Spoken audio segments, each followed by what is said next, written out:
বন্ধুরা, কেউ চাইতে চাইতে মরে যাক, তবুও আসছে এই পৌষ মাস চলাকালীন আপনার বাড়িতে থাকা এই 5টি জিনিস ভুলেও কাউকে দেবেন না।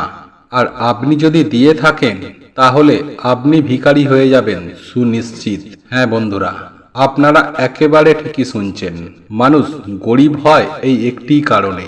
বন্ধুরা, আপনারা প্রত্যেকেই জানি যে এই পৌষ মাসকে বলা হয় মা লক্ষ্মীর মাস।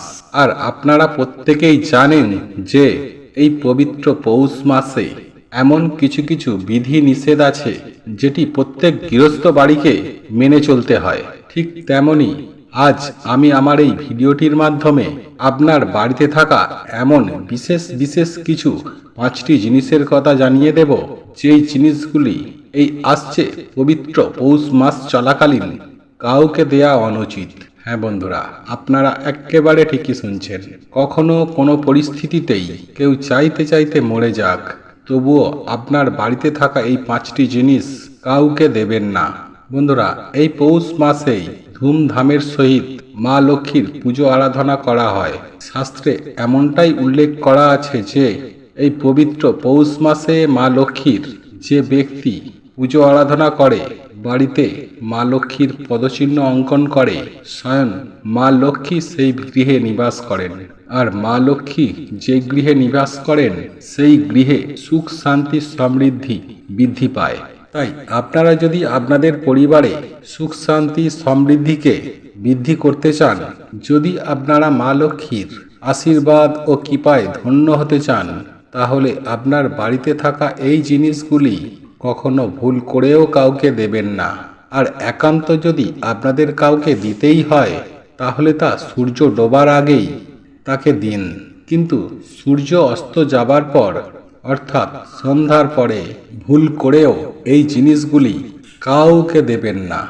আপনি যেমন লক্ষ্মীশ্রী হারিয়ে ফেলবেন, ঠিক তেমনি আপনার অধঃপতন নিশ্চিত হবে। হ্যাঁ বন্ধুরা, আপনারা যদি এই জিনিসগুলি কাউকে দিয়ে থাকেন, তাহলে আপনার ঘরের লক্ষ্মী তার গৃহে চলে যাবে। এই প্রসঙ্গে বিস্তারিত জানার আগে আপনাদেরকে বলে রাখি, আপনি যদি আমাদের চ্যানেলে নতুন হয়ে থাকেন, তাহলে চ্যানেলটি অবশ্যই সাবস্ক্রাইব করুন এবং পাশে থাকা নোটিফিকেশন বেল আইকনটি ক্লিক করুন। কারণ আমি বিভিন্ন প্রকার তন্ত্রমন্ত্র, বশীকরণ, টোটকা, বাস্তু টিপস, জ্যোতিষশাস্ত্র, পুজো আরাধনা এবং ব্ল্যাক ম্যাজিক করা নিয়ে নিত্য নতুন ভিডিও আপলোড করে থাকি, যা প্রয়োগ করার মাধ্যমে আপনার জীবনে থাকা সকল প্রকার সমস্যার সমাধান হবে। চলুন এবার মূল আলোচনায় প্রবেশ করা যাক। তবে মূল আলোচনায় প্রবেশ করার আগে আপনারা যদি চান এই পবিত্র পৌষ মাসে মা লক্ষ্মী আপনার গৃহে আসুক, তাহলে জয় মা লক্ষ্মীর জয়, তোমাকে আমার বাড়িতে স্বাগত লিখে কমেন্ট অবশ্যই করবেন। তাহলে দেখবেন সুনিশ্চিতভাবে মা লক্ষ্মী আপনার গৃহে স্থিত হবেন এবং মায়ের আশীর্বাদ ও কৃপা আপনাদের সঙ্গে সাথে থাকবে। বন্ধুরা, আমাদের হিন্দু শাস্ত্র মতে এই পৌষ মাসকে অন্যান্য মাসের তুলনায় অধিক গুরুত্ব দেয়া হয় মা লক্ষ্মীর পুজো আরাধনার ক্ষেত্রে। আমাদের বাড়িতে তথা আমাদের পাড়া প্রতিবেশীদের বিভিন্ন সময়েই বিভিন্ন দ্রব্য দিয়ে আমরা সাহায্য করে থাকি, বা আমাদের প্রিয়জনদের মধ্যে বিভিন্ন জিনিসপত্র দেয়া নেওয়া হয়ে থাকে।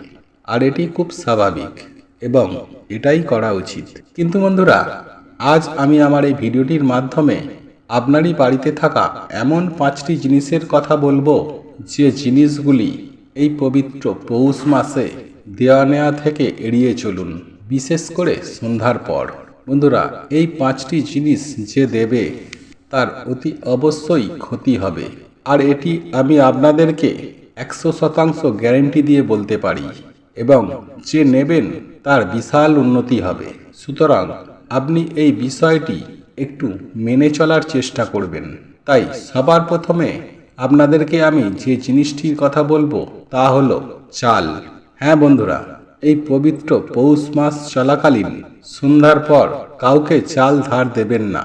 বন্ধুরা, এই পবিত্র পৌষ মাসে আপনি যদি সন্ধ্যার পর কাউকে চাল ধার দেন, তাহলেই ঘটে যাবে ভয়ঙ্কর বিপত্তি। কারণ শাস্ত্র মতে স্পষ্টত নিষেধ করার হয়েছে যে পৌষ মাসে সন্ধ্যার পরে কাউকে চাল দান করা যাবে না। কারণ আমরা আপনারা প্রত্যেকেই জানি মা লক্ষ্মী এই চালের মধ্যেও অধিষ্ঠান করেন। এছাড়াও মা লক্ষ্মী সংসারের সকল প্রকার দ্রব্যের মধ্যে অধিষ্ঠান করেন। তাই এই চাল যদি আপনি পৌষ মাসে কাউকে সরাসরি দেন, তাহলে কিন্তু আপনারই জীবনে চরম ভয়ঙ্কর বিপত্তি ঘটবে। তাই সাবধানতা আপনারা অতি অবশ্যই অবলম্বন করবেন। যাই হোক বন্ধুরা, এরপর আমি আপনাদেরকে দ্বিতীয় যে জিনিসটির কথা বলবো তা হলো অর্থ। হ্যাঁ বন্ধুরা, আমরা আপনারা প্রত্যেকেই জানি যে এই অর্থই হলো অনর্থের মূল। কিন্তু এই পবিত্র পৌষ মাসে যে যার অর্থ তার কাছেই রাখবেন। যদি আপনার কারোর কাছে ধার থেকে থাকে, ঠিক যেমন শোধ করে দেবেন, ঠিক তেমনই আপনি অন্যজনের কাছ থেকে ধার নেবেন না, বা আপনি কাউকে ধার দেবেনও না। কারণ এই পবিত্র পৌষ মাসে সন্ধ্যার পরে অর্থ লেনদেন করা একদমই উচিত নয়। এতে মা লক্ষ্মী আপনার উপর অত্যন্তই রাগান্বিত হন। তাই আপনারা যদি কারোর কাছ থেকে ধার নিয়ে থাকেন, তাহলে তাদেরকে ধার মিটিয়ে দিন সূর্য ডোবার আগেই।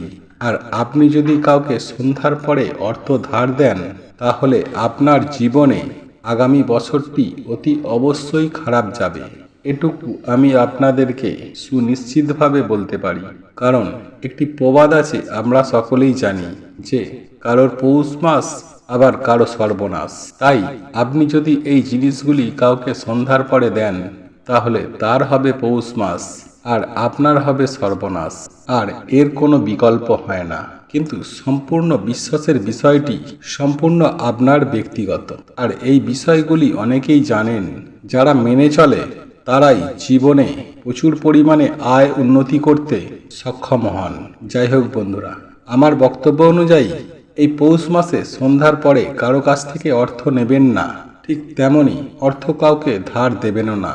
কিন্তু আপনার যদি ঋণ থাকে, তাহলে অতি অবশ্যই সেটি সন্ধ্যার আগে যে কোনো দিন আপনি এই অর্থ দিতে পারেন। কিন্তু সন্ধ্যার পরে গৃহস্থ থেকে অর্থ বার করবেন না। বন্ধুরা, এরপর তৃতীয় যে জিনিসটির কথা বলবো তা হলো তামা বা পেতলের যে কোনো প্রকার দ্রব্য। সাধারণভাবে কখনো কখনো দেখা যায় যে পাড়া প্রতিবেশী বা আত্মীয় স্বজনদের মধ্যে তামা বা পেতলের বিভিন্ন যে বাসনপত্র রয়েছে তা ধার দেওয়া নেওয়া হয়।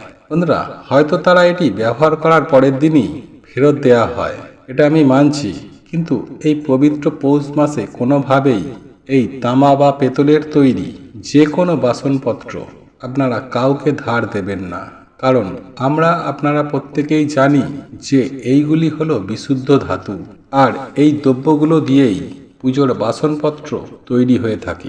আর এই ধাতুর মধ্যে রয়েছে এমন একটি পজিটিভ শক্তি, যে শক্তি আপনার বাস্তু সমস্যাকে এক নিমেষেই দূর করতে পারে। তাই যদি আপনি আপনার বাস্তুর মধ্যে থাকা সমস্যাগুলিকে দূর করতে চান এবং জীবনে আয় উন্নতি করতে চান, পরিবারে সুখ শান্তি সমৃদ্ধি বজায় রাখতে চান, তাহলে এই পবিত্র পৌষ মাসে আপনার বাড়িতে থাকা এই তামা পেতলের দ্রব্য বা বাসনপত্র বাড়ি থেকে মোটেও বাইরে বার করবেন না। কারণ এর ফলে আপনার বাড়ির পজিটিভ এনার্জি কমে যাবে, যার ফলে নেগেটিভ শক্তির পরিমাণ ধীরে ধীরে প্রচুর পরিমাণে বৃদ্ধি পেতে থাকবে। যার ফলস্বরূপ আপনাদের জীবনে দুঃখ কষ্ট জ্বালা যন্ত্রণা রোগ ব্যাধি চতুর্দিক থেকে ঘিরে ধরবে। হ্যাঁ বন্ধুরা, এই পবিত্র পৌষ মাসে এই জিনিসগুলি যদি আপনারা কাউকে ধার দেন, তাহলে আপনাদের সমস্যায় পড়তে হবে এটুকু নিশ্চিত। আর এটি আপনাদেরকে আমি 100% গ্যারেন্টি দিয়ে বলতে পারি। বন্ধুরা, এরপর যে জিনিসটির কথা বলবো তা হলো লবণ। হ্যাঁ বন্ধুরা, আপনারা একেবারে ঠিকই শুনছেন। বন্ধুরা, আমরা আপনারা প্রত্যেকেই জানি যে এই লবণের মধ্যে মা লক্ষ্মীর নিবাস। তাই এই পবিত্র পৌষ মাস চলাকালীন এই লবণ কাউকে সন্ধ্যার পর দেবেন না। আর আপনি যদি এই লবণ সন্ধ্যার পর কাউকে ধার দেন, তাহলে আপনি নিজের হাতে আপনার গৃহের মা লক্ষ্মীকে তার হাতে তুলে দিলেন। আর এই মা লক্ষ্মী যদি আপনার গৃহ ত্যাগ করেন, তাহলে আপনার থেকে খারাপ পরিস্থিতি আর কারো হবে না। হ্যাঁ বন্ধুরা, আপনার জীবনে নেমে আসবে চরম ভয়ঙ্কর দারিদ্রতা।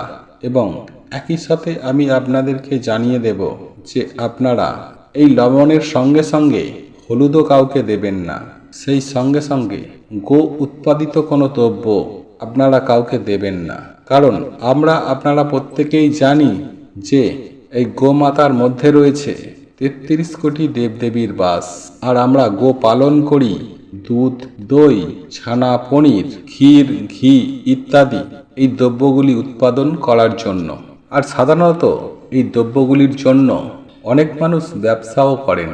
যারা ব্যবসা করছেন তাদের জন্য ঠিক আছে, কিন্তু যারা এগুলি নিয়ে ব্যবসা করেন না, অর্থাৎ যেসব গৃহস্থ বাড়িতে এই গোমাতার সাথে অর্থের কোনো সম্পর্ক নেই, তারা এই গো উৎপাদিত দ্রব্যগুলি বিনামূল্যে বা ধার হিসাবে এই পবিত্র পৌষ মাসে সন্ধ্যার পরে আপনারা কাউকে দেবেন না। এমনকি গোবর থেকে তৈরি ঘুঁটেও কিন্তু আপনারা কাউকে ধার দেবেন না, কারণ গো উৎপাদিত প্রত্যেকটি দ্রব্যর মধ্যে মা লক্ষ্মীর অধিষ্ঠান। তাই আপনি যদি এই গো উৎপাদিত দ্রব্যগুলি দিয়ে দেন, তাহলে আপনার গৃহ থেকে মা লক্ষ্মী বেরিয়ে যাবেন এবং আপনি ভিখারি হয়ে যাবেন। বন্ধুরা, এই ভিডিওটি যদি আপনাদের পছন্দ হয়ে থাকে তাহলে ভিডিওটি লাইক করুন, কমেন্ট করুন এবং বন্ধুদের সাথে শেয়ার অবশ্যই করুন। মনে রাখবেন, আপনার একটি শেয়ার অনেক মানুষকে উপকৃত করতে পারে। এবং আপনি যদি নতুন হয়ে থাকেন তাহলে চ্যানেলটি অতি অবশ্যই সাবস্ক্রাইব করবেন এবং পাশে থাকা নোটিফিকেশন বেল আইকনটি অন করে রাখবেন, এইরূপ নিত্য নতুন ভিডিও সবার আগে পাওয়ার জন্য। ভগবান বা ঈশ্বর আপনার মঙ্গল করুক। আপনারা ভালো থাকুন, সুস্থ থাকুন।